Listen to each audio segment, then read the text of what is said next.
Okay, attorney, kinuha ng ina ng asawa ko ang anak ko at ayaw ibalik. Puwede ko ba siyang bawiin at ano ang general rules sa custody? So, again 'no, these questions have been synthesized 'no, para hindi po, wala pong specific na kaso na na sinasagot natin dito 'no. So unang-una, ang magulang po ang may primary right sa bata, hindi po ang lola, lolo, tita, or sino man. So under Articles 209 to 213, parental authority belongs jointly to both parents 'no.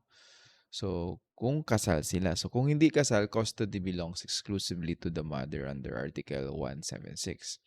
Pangalawa, kung kinuha ng mother-in-law or ng sino man ang bata ng walang court order, wala po silang legal na karapatan na gawin yon. So, hindi pwedeng basta-basta kunin ng bata kung ang magulang mismo ang may custody by law. Okay?